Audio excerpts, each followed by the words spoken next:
Halo teman-teman, apa kabar hari ini? Semoga teman-teman selalu dalam keadaan sehat ya. Jangan lupa tetap jaga kesehatan. Kali ini kita berjumpa lagi untuk membahas tentang perkembangan teknologi komunikasi. Manusia adalah makhluk sosial. Artinya, setiap orang memerlukan orang lain. Satu orang berhubungan dengan orang lain. Misalkan, manusia melakukan komunikasi saat bersama-sama. Saat berkomunikasi, kita dapat menyampaikan apa yang diinginkan. Saat berkomunikasi pula, kita dapat menyampaikan apa yang kita pikirkan. Dahulu, ruang komunikasi manusia amat terbatas. Nah, kita patut bersyukur karena teknologi komunikasi makin berkembang saat ini.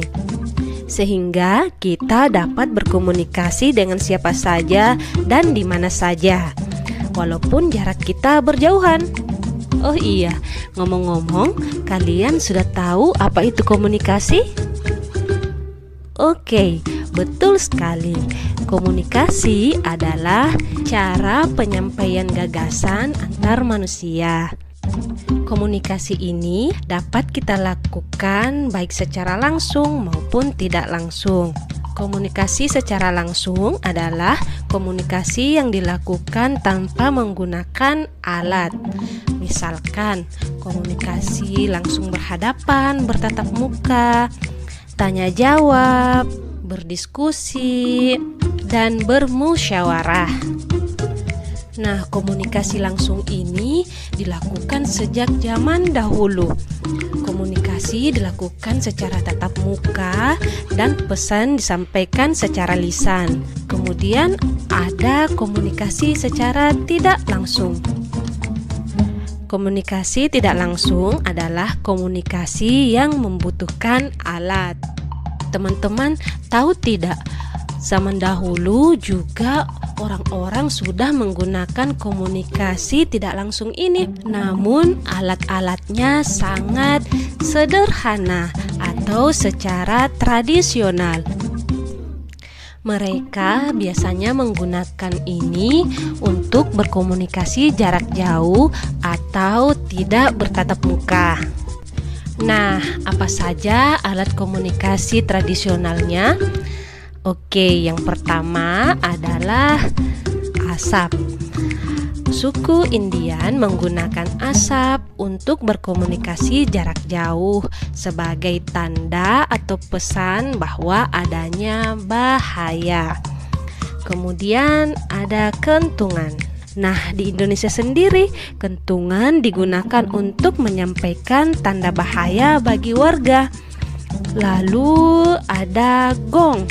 Gong juga zaman dahulu sudah digunakan sebagai penyampai informasi atau pesan. Nah, gong ini dulu digunakan oleh kerajaan untuk memanggil warganya. Lalu ada surat. Nah, teman-teman, surat ini bukan hanya digunakan pada zaman saat ini saja, tapi sejak zaman dahulu komunikasi secara tertulis sudah mulai dilakukan juga ya. Namun, sebelum adanya kertas, surat biasanya ditulis di atas daun lontar. Nah, setelah adanya kertas, maka surat sudah ditulis pada selembar kertas.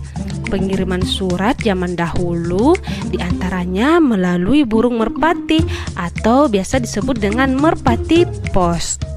Saat zaman semakin berkembang, surat pun dikirim oleh petugas pos. Surat yang sudah ditulis pada selembar kertas dimasukkan ke dalam amplop. Lalu, surat akan dikirim oleh petugas pos dalam waktu tertentu. Waktu penyampaian surat tergantung pada jarak tujuan dan biaya pengiriman. Biasanya, surat akan sampai sekitar 3 hari sampai 1 minggu.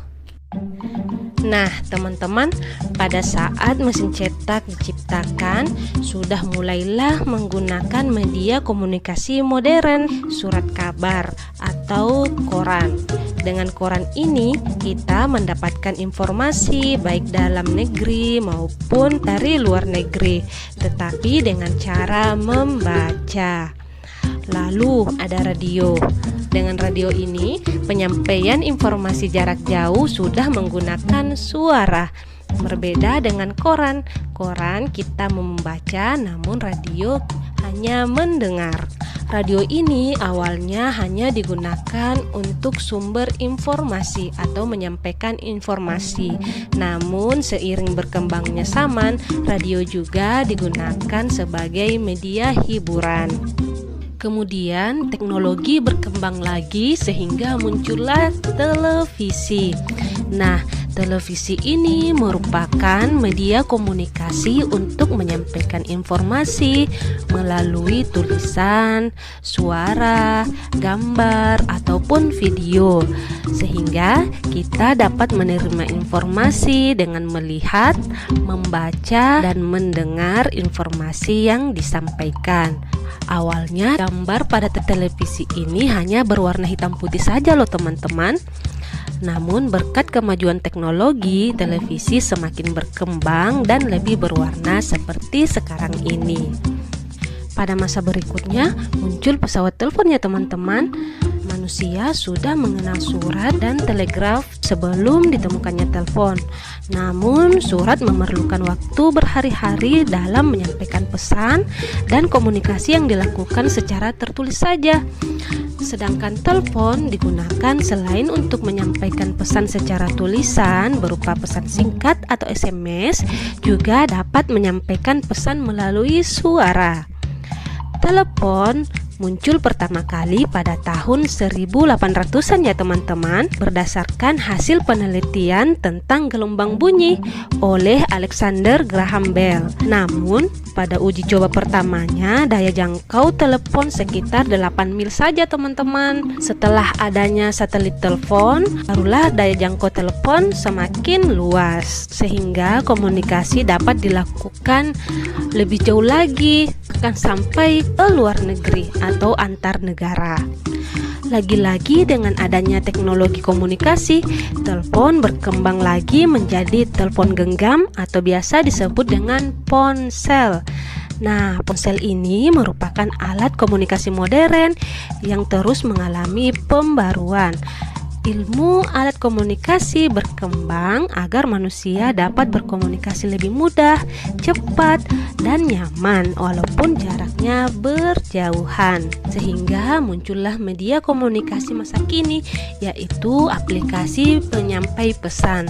Bahkan saat ini kita dapat saling berkirim data penting melalui ponsel dengan berbagai pilihan aplikasi loh teman-teman, tapi dengan menggunakan jaringan internet. Nah, aplikasi penyampai pesan merupakan salah satu alat komunikasi yang mudah digunakan. Aplikasi tersebut harus diunduh dalam ponsel, tablet, ataupun komputer. Yang termasuk ke dalam aplikasi penyampai pesan antara lain ada WhatsApp, Facebook, Messenger, Instagram, YouTube, dan masih banyak lagi yang lainnya. Melalui aplikasi itu, kita dapat melakukan percakapan. Percakapan dapat dilakukan secara tertulis, pesan suara, pesan gambar, maupun melalui panggilan video. Percakapan bisa bersifat pribadi ataupun bersifat umum. Jika percakapan bersifat pribadi, hanya pengirim dan penerima pesan yang dapat mengetahui percakapan tersebut. Tapi penggunaan aplikasi penyampaian pesan ini memiliki aturan khusus masing-masing. Namun, aturan secara umumnya adalah pengguna harus berusia di atas 13 tahun. Nah, jika pengguna adalah anak-anak, diperlukan pendampingan oleh orang tua teman-teman ya. Oke, teman-teman. Oke, jangan disalahgunakan ya teman-teman. Gunakan dengan baik dan bijak. Sekarang kita lanjut ke manfaat teknologi komunikasi. Nah, manfaat teknologi komunikasi yang pertama adalah mempersingkat waktu dan biaya. Kedua, mempermudah akses informasi. Ketiga, berkomunikasi jadi lebih mudah dan cepat, dan komunikasi tanpa batas. Nah, semoga kalian paham dengan materi ini ya. Nah, itu tadi pembelajaran kita hari ini. Mohon maaf jika ada salah-salah kata ya.